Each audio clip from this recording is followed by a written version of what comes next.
Hi everybody, welcome to GOL-TV, the Dave Diianni Show, presented by Option 1 Credit Union. I'm DJ Foster, joined as always by Grand Valley State head soccer coach Dave Diianni. Coach, a pretty, probably the least busy week of your entire season was this past week. You only had one match. You went to Ferris State on Saturday for the regular season finale. It was muddy, it was wet. You came out with a 1-0 win, which I guess is a win's a win. In those conditions, you'll probably take it. Maria Brown scored the only goal on a pass from Kayla Addison. You outshot Ferris 11-2. There didn't seem like there was a whole lot of action in terms of stats and things like that. Chelsea Parise didn't have to make a save to get the win. But just talk about your effort against the Bulldogs last Saturday. Well, I like how the schedule sets up when we have only one game in the last week there of the regular season. It gives us a chance to give our kids an extra day off. If we're able to get in the GLIAC tournament in the NCAA, it just helps with recovering and mentally and physically. But it was a wet game. It was a sloppy game. And Ferris was playing for a lot as well. But behind us, Ohio Dominican and Tiffin and Finley and Ferris and Ashland, they were really fighting it out for seeding. So Ferris played very well. It was a game that was played in the middle third quite a bit in the midfield. Not a lot of quality chances. Okay.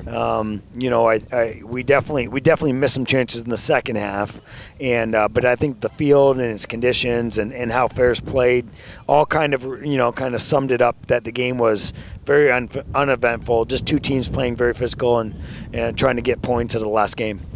So the regular season is now over. You are GLIAC regular season champions. Right now you're 16-0-2. You had the 2 ties in your first 2 matches.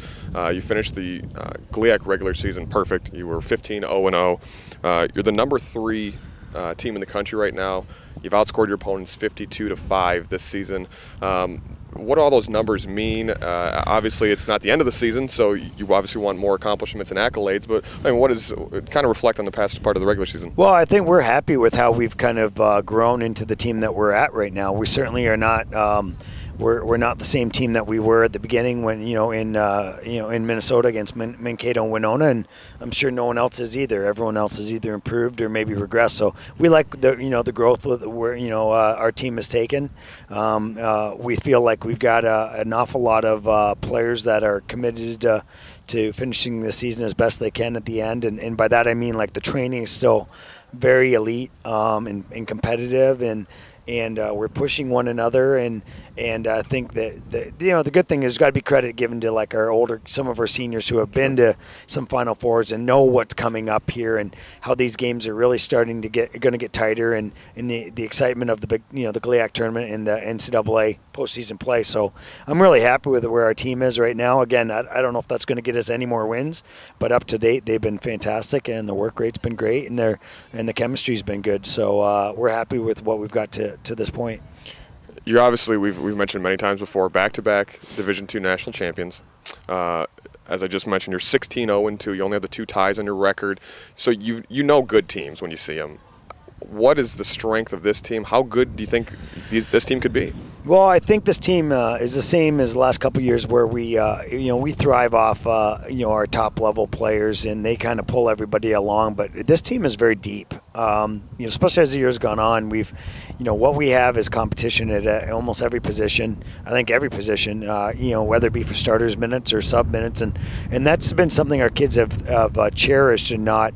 And nothing negative's come out of it. I think they're pushing one another. They recognize that they're going to be only as good as the people that they're training around. And and I think defensively, I thought early on we maybe needed to answer some questions, and we're doing a good job right now. And we've eliminated our opponents to very few shots or opportunities, but we also are smart enough to know that we're going to play some better teams as we get going.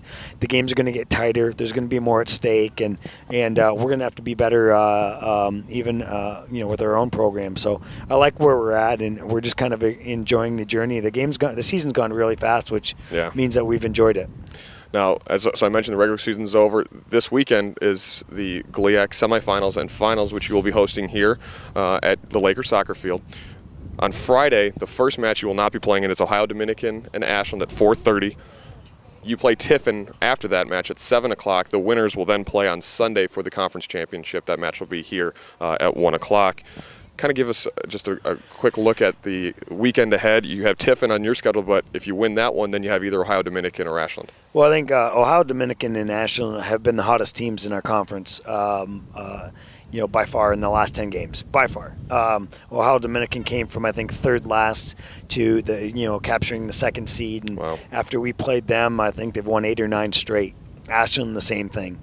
And Tiffin, I think, has done a nice job of kind of riding the storm. They got in a little bit of a spell where they've taken some losses, but you got to give credit to them to go all the way up to the UP. Right. And get a 3-0 win. Those kids were determined to get back in the GLIAC tournament, and so we've got some good teams that are coming to play, and they're playing their best soccer. And there's still some bids left out there for the NCAA, not only in automatic but in at large, and that's what everyone's playing for. Well, the 3 Ohio teams are coming up to Michigan. We hope the Michigan team can keep the trophy here in Allendale. So the best of luck this weekend, and we'll touch base with you again next week. Thanks, DJ. Thanks for watching GOL-TV, the Dave Diianni Show, here on the Grand Valley Sports Network.